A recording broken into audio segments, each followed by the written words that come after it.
I've avoided talking about Virginia Giuffre, formerly Virginia Roberts, the one who was mostly responsible for. It seems like we're largely responsible for blowing the whistle on the things that were going on Epstein Island, and or at least a major someone who played a major role in exposing all of that.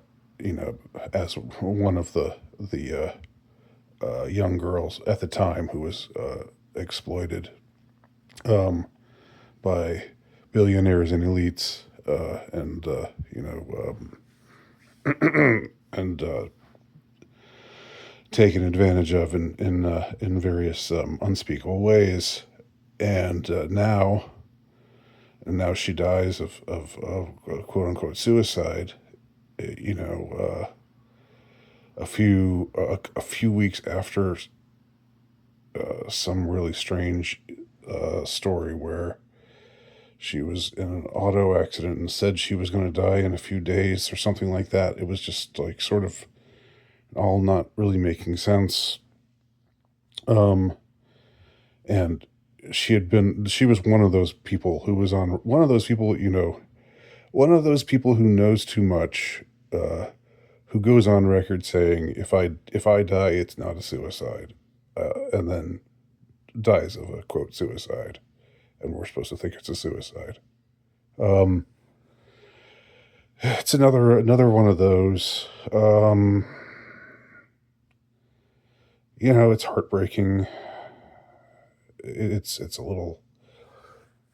Um, it's definitely, well, calling it sad is just not good enough. Um, but I haven't really plumbed the depths of all of this. I haven't looked into the details. I just trying to put it together doesn't make sense. Or I mean, yeah, obviously the pieces don't fit together. Um, but what and so like the it makes me contemplate the other side of the coin of what I've often said before. What I've been saying a lot lately is, people are more aware of what's going on, or that those who claim the right to rule the rest of us are lying to us habitually, constantly, and that we don't.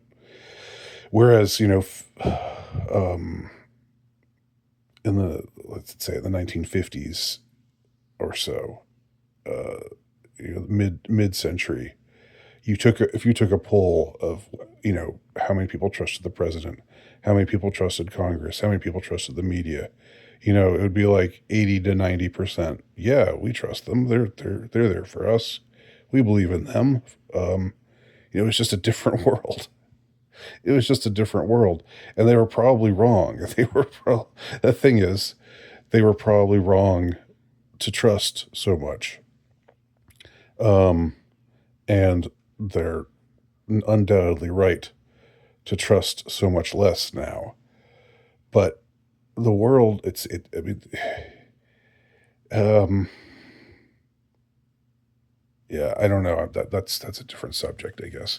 What I'm trying to say is the opposite side of the coin is, there's all this exposure of, you know, well, when Epstein quote unquote killed himself, nobody believed it. It was a farce. Um, when they tried to say it was just a nobody with no political connections, and that were the attempted to assassinate Trump. I don't think anybody really bought that. Whether or not they wanted to, like, there were plenty of people who wanted to see the assassination be successful. I don't know if you asked them, if you really uh, asked them if in their heart of hearts they really just thought it was some some kid with no connections and no affiliations with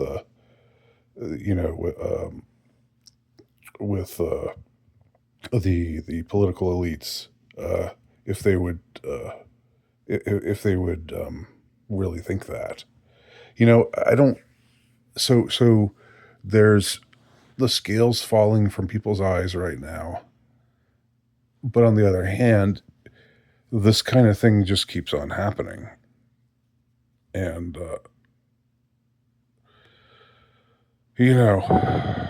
there's like that's the part that's the side of the living in a low trust world and the abundance of cynicism uh, is people stop caring, or they just figure, well, there's nothing we can do. Like, what can we really do about? We know that. I don't know. Like Virginia Giuffre was not as high profile a case, but it's the kind of thing where people see it and they say, well, yeah, of course this wasn't I don't believe this was a suicide. Uh,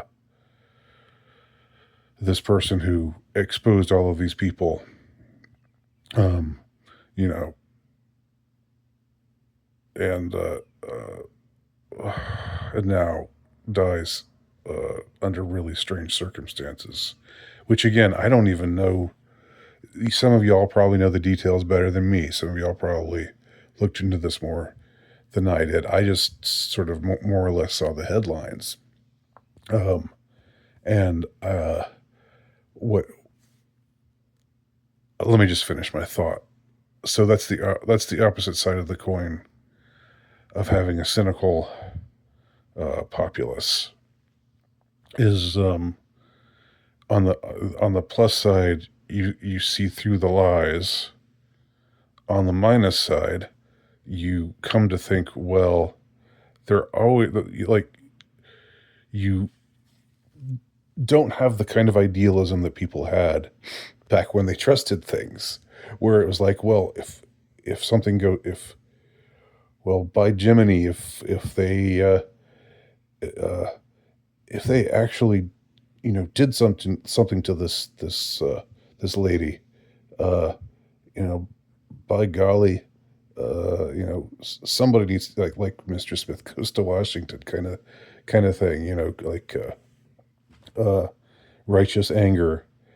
Um, that's the side of the that's what cynicism takes from people.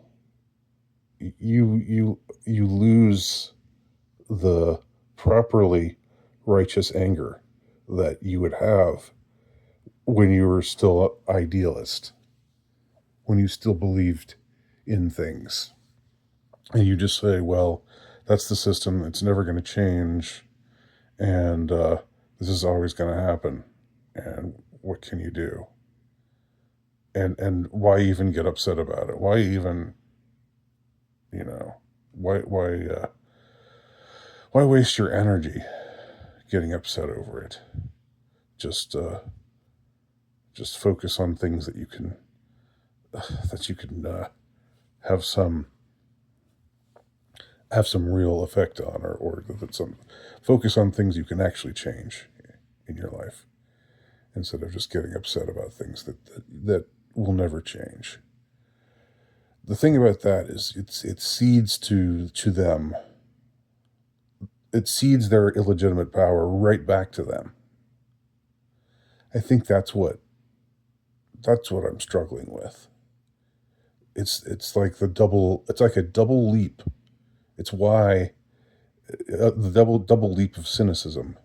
Like the first leap is you lose faith in the authorities. You lose faith in uh, institutions, and you should lose faith in them because they're absolutely up to no good.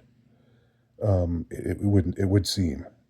Um, but the other side of that is you just think, well, uh, they're powerful. I am not powerful. Those who go up against them get crushed sooner or later. I mean, that's what like with Virginia Giuffre or Giuffre. Um, she got. if they took her out at age 41, you know, years and years after all of this stuff happened, when she's, you know, an older woman, married woman, not a nubile, you know, underage girl, um, you know, who's being scandalously exploited by the elites. You know, it's like, what is it? Just a revenge kill? Is it just, you know, we'll get back at you sooner or later for exposing us? Um, I mean, is that what it is? Is that what it's all about?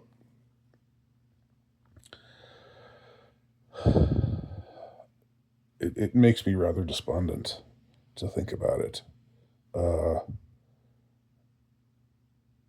and it exposes again the dark side of cynicism. It's just funny to say because you think that it's like you're already talking about something that's not not not in the light. You know, you're already cynical. You're already looking on the bad side of things. And but I had maybe put I've maybe put too much stock lately in seeing what was good about people losing faith in institutions and losing sight of the fact that when people lose faith in institutions, um, even if it's justified, there something else gets lost as well because there's uh, I think hope gets lost, and so it's, you know, we're back to the black pill again. You know, black pill checkmate. I thought I was steering. You know, I thought it was working out this winning strategy. Uh, you know, playing chess against the black pill, but the black pill checkmated me from behind. I didn't even know how chess is played. I've never played chess. I know that's a wild thing. I'm sure that's a crazy thing for all of you, like, because you know how intellectual I am, you know how brilliant I am, um, you know how pretentious I am. Surely I'm a chess player. Nope, never played it. Don't know how it's played. Uh, and You can't teach an old dog new tricks. And too old to learn now. But anyway, so that's a problem. There has to be a way of seeing through the bullshit and still being able to get righteously uh, outraged and feel that we need to make the world we need to do something about this.